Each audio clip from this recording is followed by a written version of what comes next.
Welcome back into the Reese's Senior Bowl film room, where we have cranked up the projectors to take a look at the draft class of quarterbacks in 2014.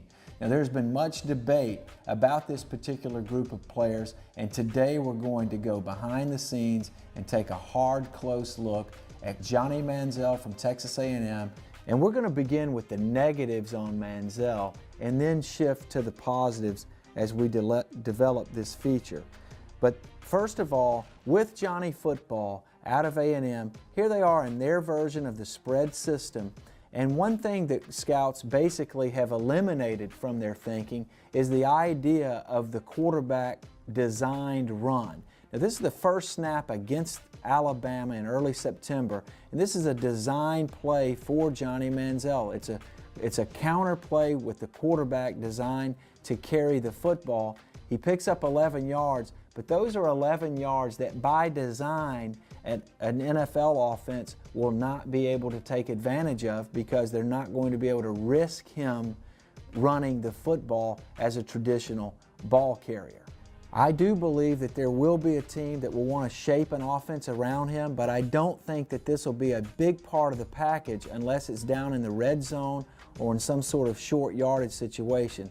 The idea of putting your quarterback in harm's way where he can be tackled by a free safety is probably not a good one in the NFL. So as NFL teams evaluate Johnny Manziel, they eliminate the design run idea. But then the next question mark on Johnny football is going to be decision making. Here it is against Alabama, red zone situation. A&M tied 14-14. It's a major sequence in the game. Mike Evans, the outstanding junior receiver, 6'5", 230 pounds, had a field day against the Tide. Here he is matched up on a corner, single coverage, short side of the field.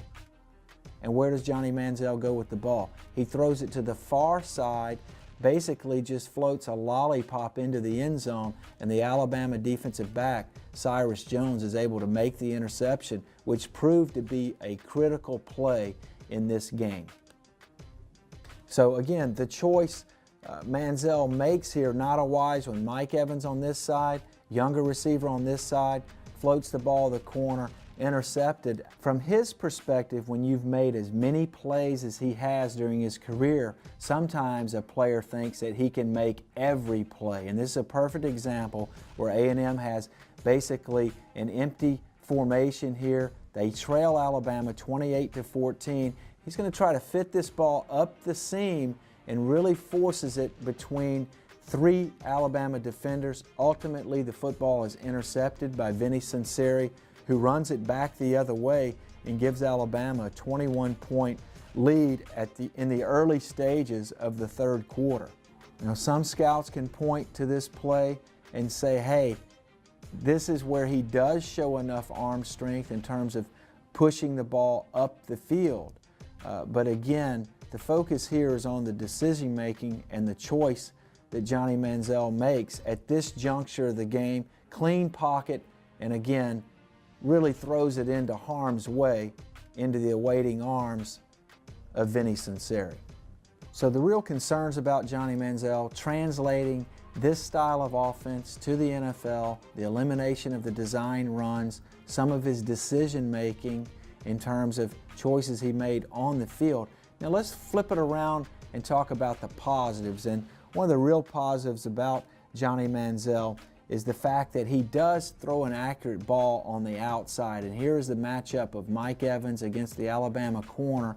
This is the early stages. I want you to notice where this ball is placed. Again, on the perimeter, which is where he made a lot of money during his college career. He's got the matchup, Mike Evans against John Fulton, 6'5", against a 5'11" corner.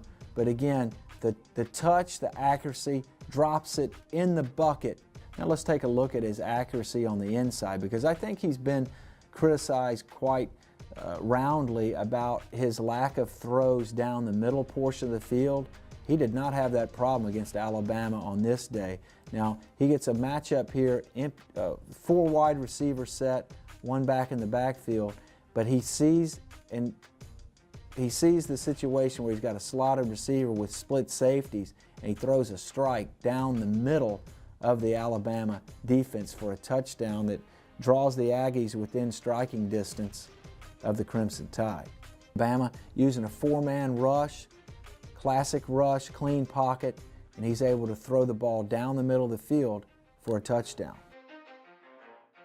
How about the arm strength question?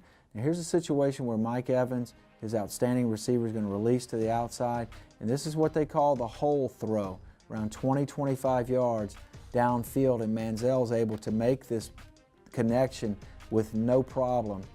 Clean pocket, fits it between the corner and the safety. It's a big-time throw from a shorter quarterback going against a four-man rush with a pocket. You hear people say he doesn't play from the pocket. I would dispute that with that particular example right there. So again, addressing arm strength, we talk about the far side hash throw, and here's A&M into the near sideline. This ball is going to be thrown all the way to the boundary on the opposite side of the field, and Manziel does not show any problem in terms of driving the ball that distance. And again, he does it from the pocket. He's dropping back here, four-man rush. Pocket is fairly clean, although his guard was being driven back, and he was able to maneuver the ball over that offensive guard to his receiver, Mike Evans. Now let's talk about athletic ability and instincts, and this is where Johnny Manziel is really off the charts. Here's a situation where he's an empty set. He's going to take the snap of the ball. He feels the opening develop to the outside, and people worry and are concerned about his durability, but I want you to notice how as he races to the far side, he cuts back, but then when he sees the oncoming contact, he's able to slide down, no problem. No baseball instructions, no sliding schools. This is just innate ability of knowing where he is on the field and who's coming after him. You know, even when he's moving around after he's dropped back, he does do a terrific job of keeping his eyes downfield. And I've made the comment before that I felt like he had 8 eyeballs. He really has a good sense of where people are on the field, and you can see him escape to his right, throw the ball downfield, and obviously a big play for the Aggies. So when you fold all of it together, the negatives, the positives, the minuses, the pluses, what you really come up with and what you have to decide upon is if you're a believer of the magic of Johnny Manziel. And here's the situation late in the game, Aggies down to Alabama 42-28, 3rd and 9 situation from their own 5. They need a play, and what happens? Johnny Manziel drops back and throws an absolute dime right over the top of the Bama defense to his terrific first-round wide receiver Mike Evans, who takes it to the house 95 yards. And that really is the magic of Manziel. Every person in that stadium that was for the Aggies felt like he was going to come up and make a play, and lo and behold, he did, to draw the Aggies to within 1 touchdown of Alabama. So Johnny Manziel in a nutshell: negatives, questionable height, people worry about durability, and then decision making, and then the pluses: enough arm strength, enough accuracy, tremendous athletic ability and instincts, and then to wrap it all up, the Manziel magic. So that's a wrap on Johnny Manziel. Next, here at the Reese's Senior Bowl Film Room, we'll delve into Fresno State's Derek Carr and Louisville's Teddy Bridgewater.